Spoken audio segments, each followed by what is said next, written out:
이렇게 시간이 안 가는지 정말 버스 안에서 고잉 이불 속에서 고잉 고잉은 언제나 너에게 고잉 고잉. Halo teman-teman semuanya, apa kabar hari ini?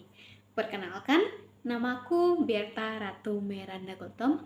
Aku dari kelas 10-1 SMA Budi Beni 1 Medan. Jadi, pada video kali ini aku akan menjelaskan mengenai apa itu sistem ekonomi, fungsi dari sistem ekonomi, pembagian atau jenis-jenis sistem ekonomi, dan ciri-ciri dari sistem ekonomi tersebut.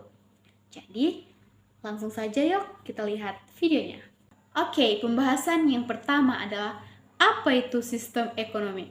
Nah, sistem ekonomi adalah cara atau tindakan yang digunakan untuk menyelesaikan permasalahan ekonomi yang dialami oleh suatu negara. Karena seperti yang kita ketahui bahwa setiap negara pastinya memiliki permasalahan, yaitu masalah ekonomi. Nah, dari pengertian itu tadi kita bisa menyimpulkan bahwa fungsi dari sistem ekonomi adalah untuk memberikan upaya atau untuk memberikan penyelesaian dari permasalahan ekonomi itu tadi. Oke, pembahasan yang selanjutnya adalah jenis-jenis dari sistem ekonomi. Nah, jenis-jenis dari sistem ekonomi ada 4. Yang pertama adalah sistem ekonomi tradisional, yang kedua sistem ekonomi pasar atau liberal, yang ketiga sistem ekonomi komando, dan yang keempat sistem ekonomi campuran. Yang pertama, sistem ekonomi tradisional. Nah, sistem ekonomi tradisional adalah sistem atau cara atau tindakan yang dilakukan oleh masyarakat secara turun-temurun. Nah, yang artinya penyelesaian masalahnya itu masih sangat sederhana dan juga pada proses produksi sangat bergantung kepada alam. Adapun ciri-ciri dari sistem ekonomi tradisional yang pertama adalah masih menggunakan teknologi yang sangat sederhana. Artinya, teknologi yang digunakan untuk proses produksi masih yang sangat sederhana dan juga belum modern. Yang kedua, sangat bergantung pada kondisi alam. Karena bahan-bahan utama untuk sistem ekonomi tradisional itu berada pada alam. Jadi, kalau misal kondisi alam yang kurang bagus seperti kemarau atau hujan lebat, pastinya akan sangat berpengaruh pada proses ekonomi. Karena seperti yang kita ketahui bahwa jika musim kemarau atau musim hujan kan otomatis hasil panennya pasti akan berkurang. Nah, yang ketiga, belum ada pembagian kerja. Artinya, semua orang masih bisa melakukan pekerjaan tersebut. Yang keempat, melakukan sistem pertukaran atau barter.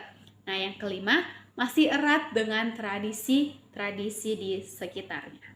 Yang kedua adalah sistem ekonomi pasar atau liberal. Sistem ekonomi pasar atau liberal adalah sistem ekonomi yang diterapkan dengan permasalahan ekonomi yang berupa produksi, distribusi, dan konsumsi diserahkan sepenuhnya pada mekanisme pasar. Artinya masyarakat memiliki hak penuh atau memiliki kebebasan penuh dalam melakukan proses kegiatan ekonomi. Artinya masyarakat tidak dikekang atau masyarakat bebas untuk memberikan ide dalam kegiatan ekonomi. Lalu, apa saja sih ciri-ciri dari sistem ekonomi pasar atau liberal? Yang pertama adalah produksi milik masyarakat. Yang kedua, pemerintah tidak terlibat secara langsung. Yang ketiga, terdapat golongan pekerja dan pemberi kerja. Yang keempat, timbulnya persaingan.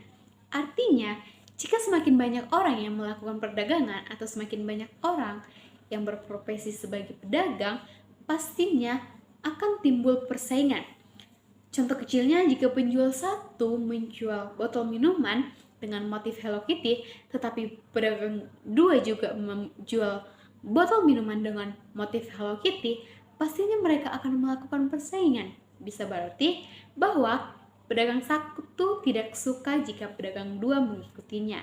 Maka dengan itu mereka akan melakukan persaingan. Bisa saja persaingan secara sehat atau bisa saja persaingan buruk. Oke, yang ketiga adalah sistem ekonomi komando. Nah, sistem ekonomi komando adalah sistem yang diterapkan dengan semua kebijakan atau semua permasalahan ekonomi itu diatur oleh otoritas pusat atau pemerintah.